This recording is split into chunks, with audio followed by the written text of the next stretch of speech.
Send me the server password. I'm tired of cleaning up your mess. You can be replaced. Don't forget that. No password. And you can't replace things you don't own. Stop right now. It was a Wednesday night when everything tipped.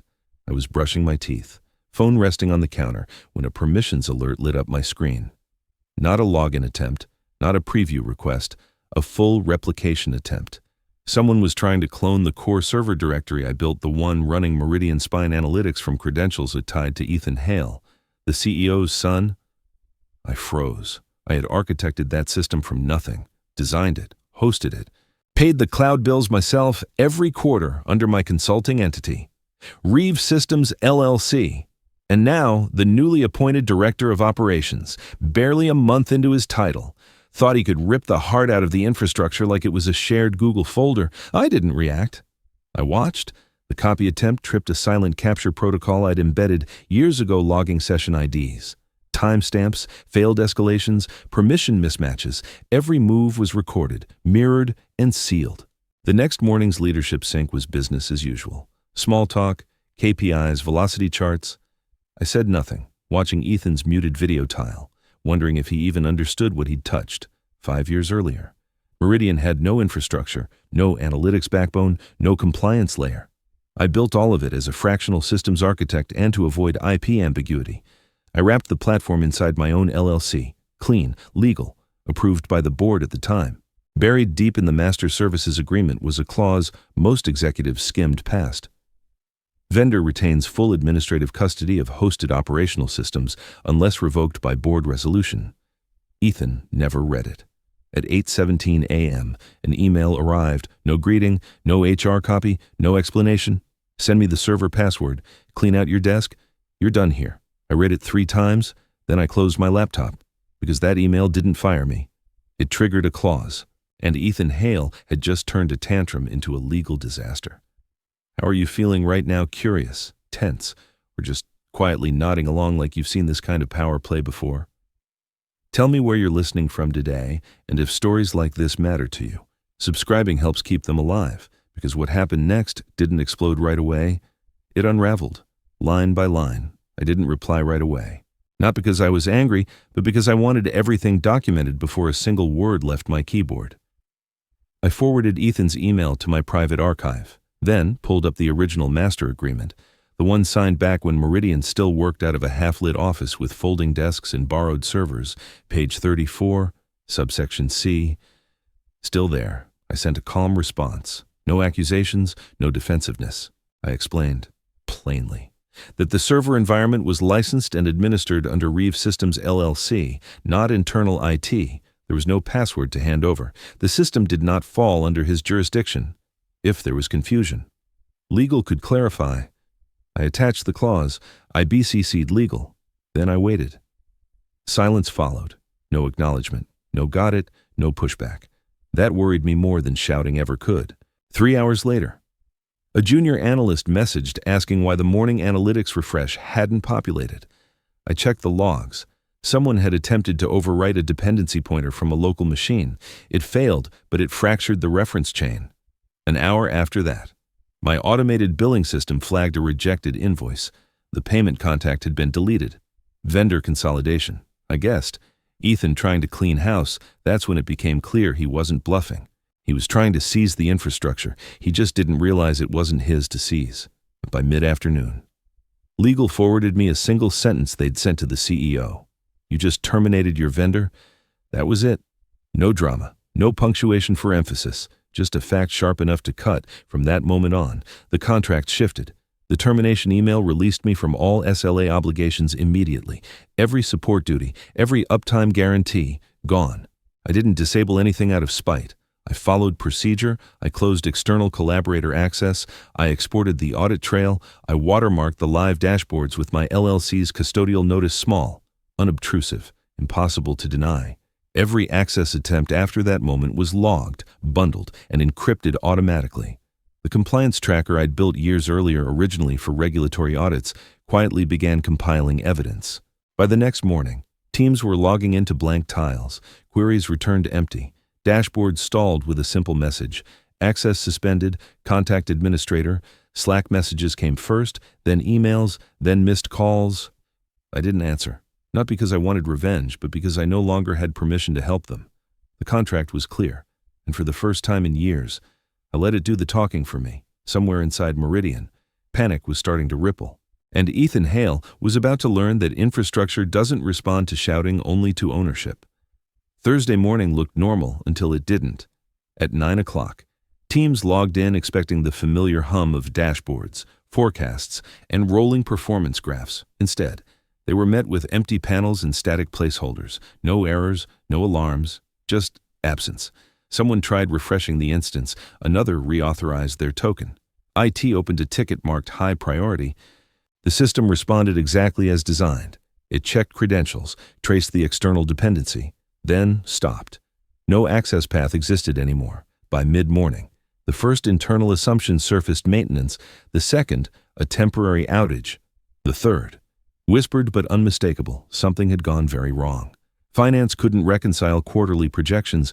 Product couldn't trace user behavior flows. Marketing lost access to the entire historical testing archive that guided every campaign decision. A senior manager suggested copying last week's dashboard from a screenshot and rebuilding locally. That's when a junior project manager dropped a screenshot into the product channel. At the bottom corner of the interface, barely visible but legally unmistakable, sat a watermark: infrastructure and data custodianship by Reeve Systems LLC. The message disappeared within seconds. But it was already too late. At 11:30, an emergency meeting invite hit inboxes, all caps, no agenda. Too many executives listed to be routine. I joined quietly. Camera off, name hidden, a legacy calendar integration one they'd forgotten to revoke let me in as a silent observer. Ethan spoke first. He framed the outage as a realignment issue, talked about streamlining ownership, claimed the silence was intentional, strategic, temporary. Legal interrupted him. You could hear the shift in the room the moment confidence collapses into calculation. You terminated the license holder without board approval, they said. As of yesterday, the company has no legal or operational access to the Meridian analytics environment. No raised voices, no accusations, just math. A document appeared on screen. My final invoice. Line 5 was bolded. SLA suspended under custodial termination clause, effective immediately. No one spoke. Someone cleared their throat. Someone else muted. Ethan blinked, as if rereading reality itself. Then legal added the final line. All access attempts since termination have been logged and archived for review. That was when the panic turned quiet. Not loud, not chaotic. Precise. I closed my laptop and stepped outside. For the first time in years, there were no notifications pulling at me, no systems waiting for rescue. Meridian hadn't lost its data, it had lost permission. And that distinction was about to cost them far more than downtime. And this is where things get weird. By early afternoon, the problem stopped being technical, it became operational. Departments that had never spoken to each other were suddenly sharing the same confusion. Finance couldn't verify churn models. Product couldn't validate roadmap assumptions. Marketing had no historical baseline to justify spend. Every decision pipeline Meridian relied on quietly ran through the system Ethan had tried to seize. And now, that system no longer recognized them. Internal IT escalated the issue, combing through logs, rerunning access scripts, rotating credentials that no longer mattered. Every attempt hit the same wall. The infrastructure wasn't down, it was simply no longer theirs. At 2:15, someone tried restoring from backup. The restore failed. The backups were mirrored references, not independent copies. The actual data spine lived exactly where it always had, inside an environment governed by my license, my custodianship, my audit rules. A contractor was flown in that evening. Emergency rate, emergency confidence. He logged in, stared at the blank interface, and asked a single question that made the room go quiet. Who owns this? No one answered. Legal, meanwhile, was tearing through archives. Every version of the original agreement, every amendment, every footnote. What they found wasn't ambiguity, it was structure, clear, intentional, approved when the company had no leverage and I had all of it. The clause Ethan violated required a board vote, documented transition, and a 30-day handoff. None of that happened. Instead, he sent a 7-word email. That email didn't just revoke access, it breached continuity policy, nullified service guarantees, and triggered compliance exposure across 3 reporting frameworks Meridian depended on. The word audit started appearing in hushed side conversations. By 4:45, the CFO finally spoke, not loudly, not emotionally. He asked Ethan whether he understood the difference between authority and ownership. Ethan didn't answer. That night, my phone stayed silent. I'd already synced everything required, logs exported, evidence sealed, compliance packets prepared automatically, every unauthorized access attempt bundled, time-stamped, and encrypted for review if needed. I wasn't planning revenge, I was preserving truth. Friday morning, the platform didn't come back, no countdown, no announcement, just a clean, deliberate suspension. Requests to restore access arrived through channels I no longer monitored, calendar invites labeled urgent, stacked up unanswered.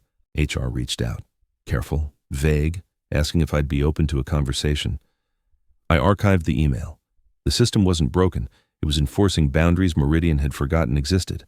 And somewhere inside that glass building, executives were starting to understand a hard reality. You can't intimidate architecture, you can't shout at contracts, and you definitely can't bully something you don't own. They were about to learn what recovery really costs. The call came late Thursday. Private number, no voicemail, just persistence. I let it ring twice before answering.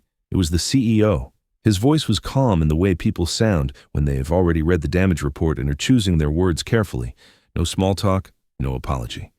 He went straight to alignment reinstatement, advisory capacity, executive support, flexible structure, words polished smooth by years of boardrooms and crisis calls. I let him talk. He described a company struggling to function without its nervous system, teams guessing instead of measuring, decisions stalling, clients asking questions no one could answer with confidence. He never mentioned his son by name, but every sentence circled the same truth. The system wasn't optional. When he finally paused, I said one thing.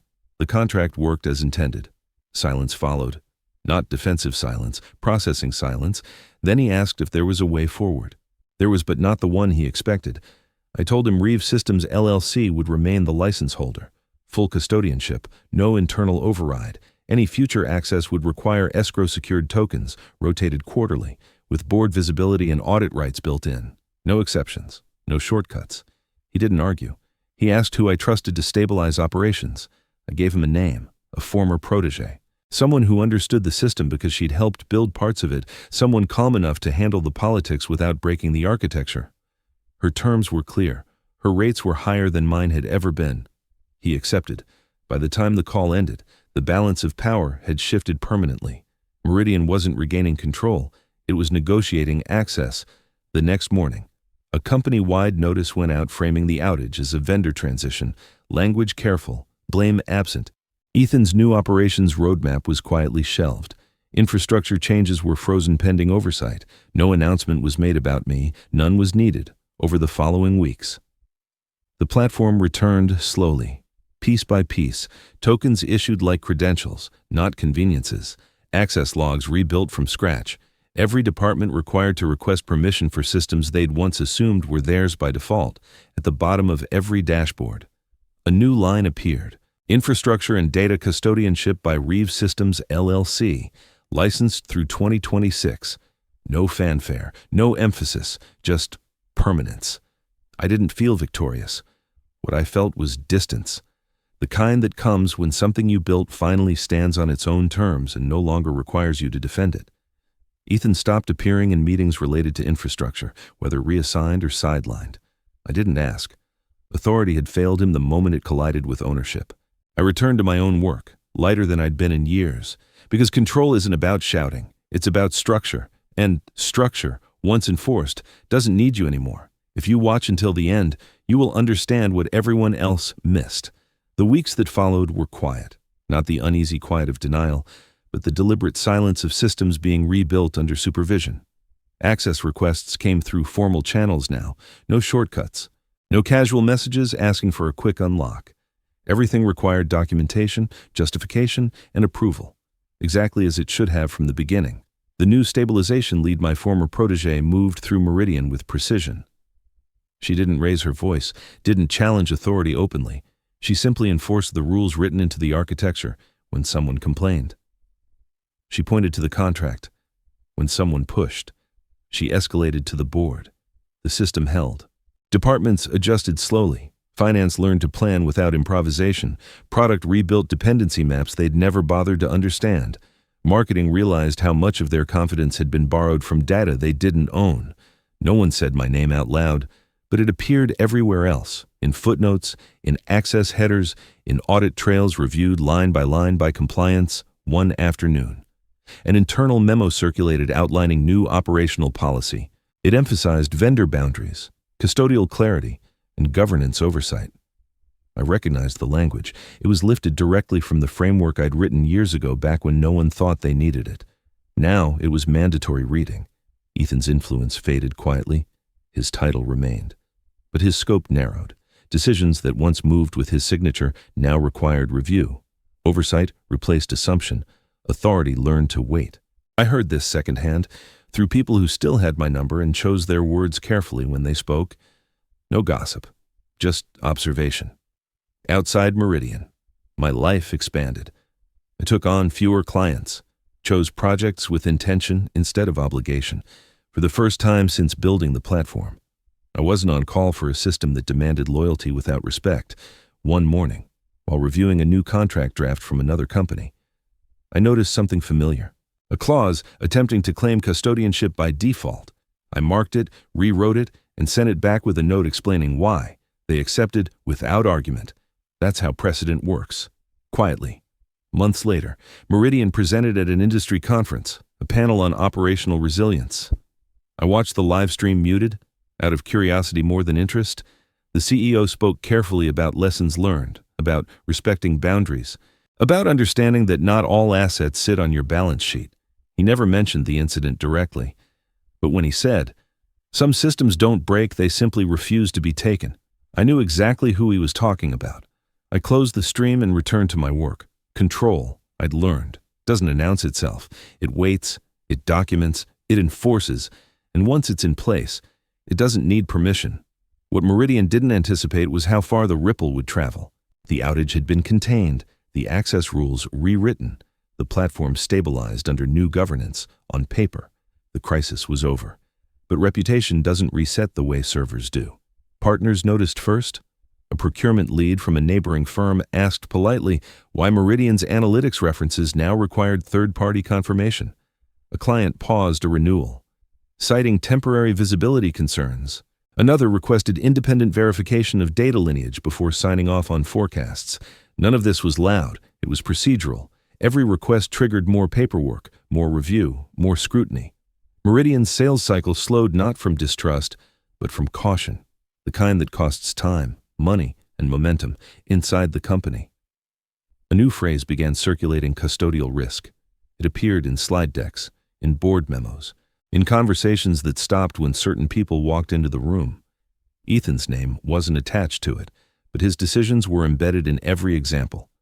He tried to recover.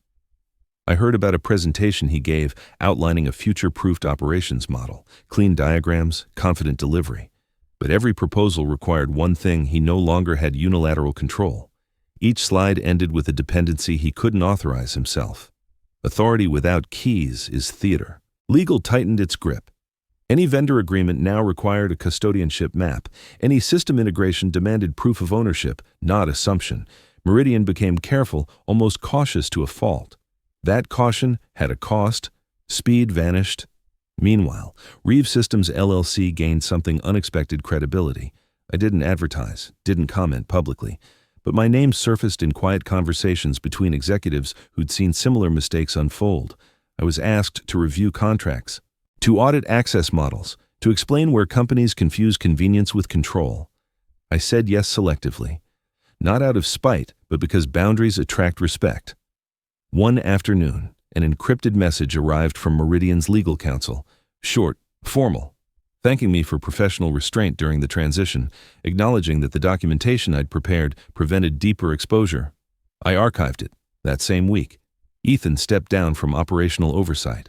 The announcement framed it as a strategic refocus. No blame, no explanation, just movement.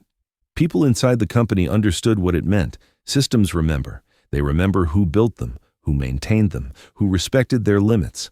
and they remember who tried to force a password where ownership was required. I never responded to the apology that came later indirect, filtered through HR, careful not to admit fault. It didn't need a reply. The system had already answered for me. By then, Meridian was functional again, but it was no longer casual, and I was no longer invisible. Sometimes power doesn't collapse in a single moment. It erodes quietly until one day. Everyone notices it's gone. The meeting invite came from the board chair. No subject line, no preamble, just a time block and the phrase, closing discussion. I joined without my camera on. The room felt different this time, smaller, quieter, the kind of quiet that settles in after people realize they can't talk their way out anymore. No one was rushing, no one was posturing. They began with updates, operations stabilized, clients reassured, metrics returning to baseline. Everything sounded controlled, almost rehearsed. Then the tone shifted. Legal took over, not with accusations, with sequence. They walked through the timeline step by step, the unauthorized access attempt, the termination email, the clause trigger, the immediate suspension of custodial obligations, and the resulting exposure. Each point landed cleanly, supported by logs, timestamps, and contract language. No one interrupted. Ethan sat there the entire time, still composed, still well-dressed but smaller somehow, not diminished by embarrassment, reduced by clarity. When legal finished, the board chair asked a single question. Did you believe the system belonged to the company by default? Ethan hesitated. That pause stretched longer than anything else said in the meeting. He talked about proximity, about internal usage, about years of reliance. He never said ownership. Everyone noticed. Then I was invited to speak. I didn't argue. I didn't defend. I explained. I described why the system had been structured outside internal IT in the first place, how custodianship protected both sides, how separation ensured continuity even when leadership changed, how the clause wasn't hidden, it was approved when the company needed speed more than control. I ended with something simple. Ownership isn't about who uses a system every day. It's about who is responsible for it when everything goes wrong. No one disagreed. The board didn't deliberate long. The decision wasn't about reinstating me or assigning blame.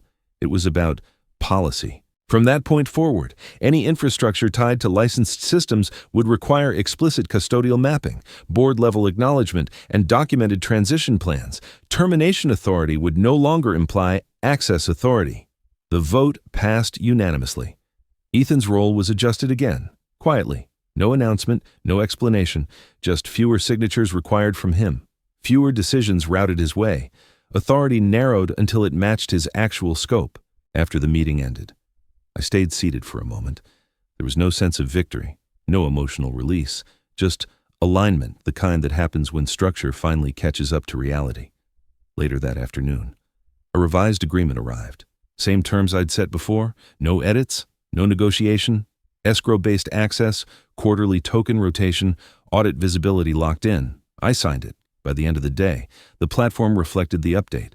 Subtle governance banners appeared. Access flows adjusted.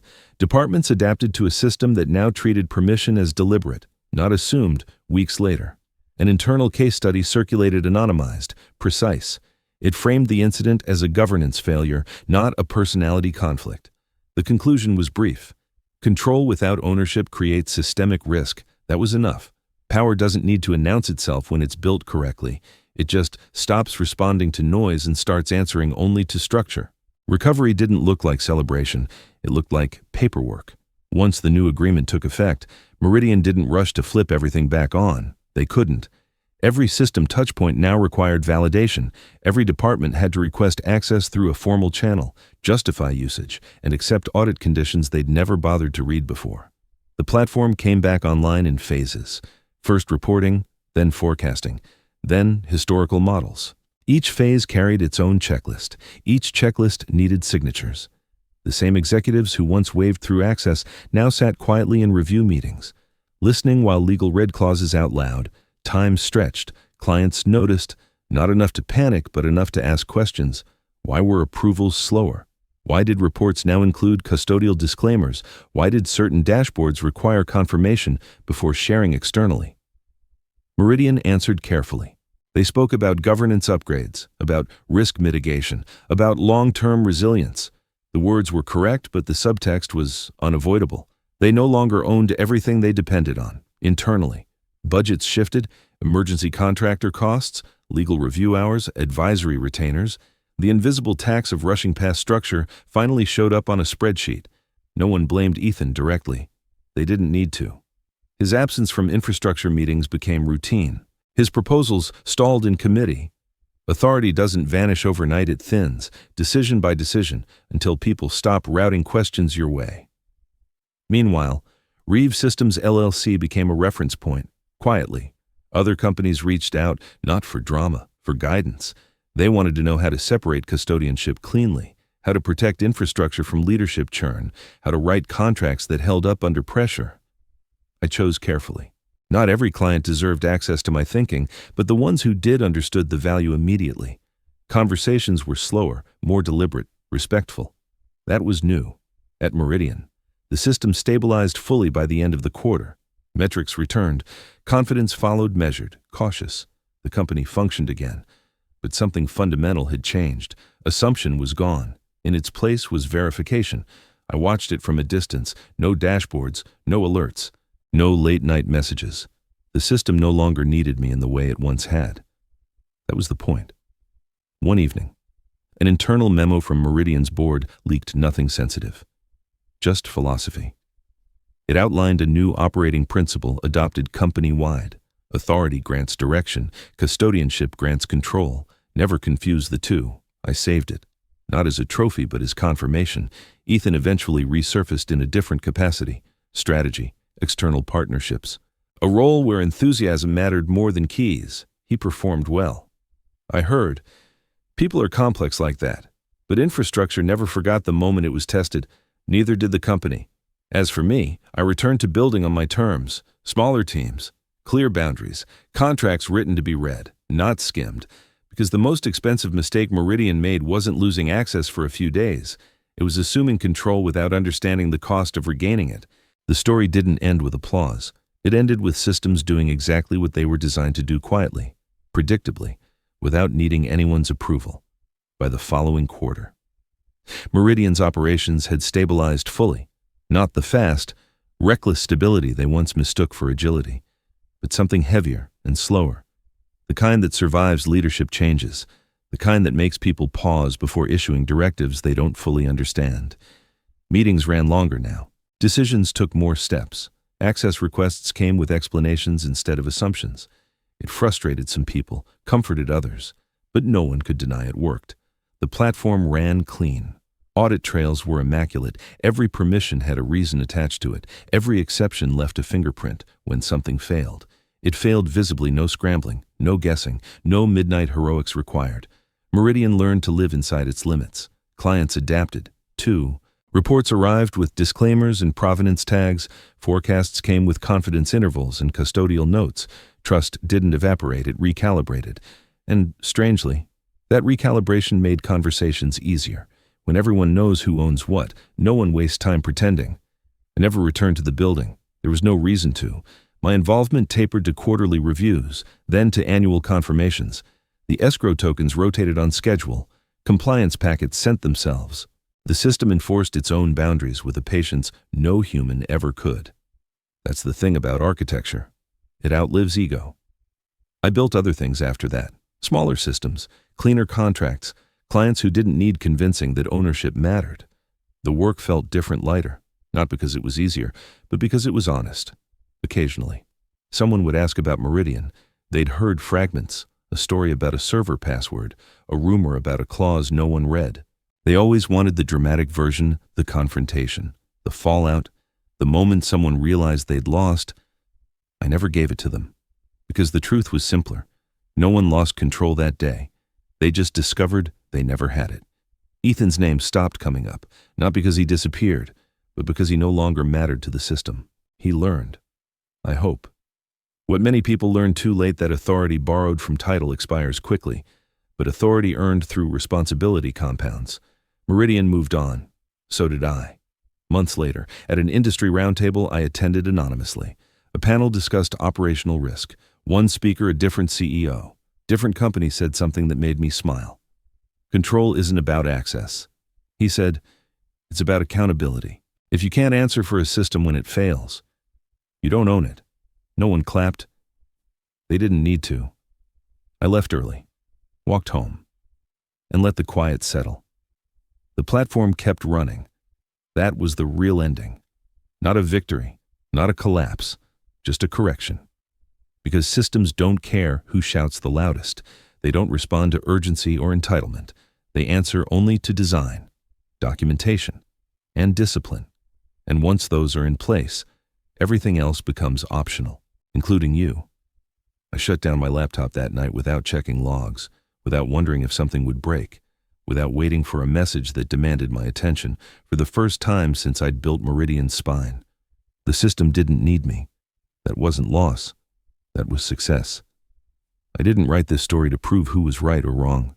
I wrote it because sometimes life teaches us quietly that real strength isn't about raising your voice, but about building something solid enough to stand on its own.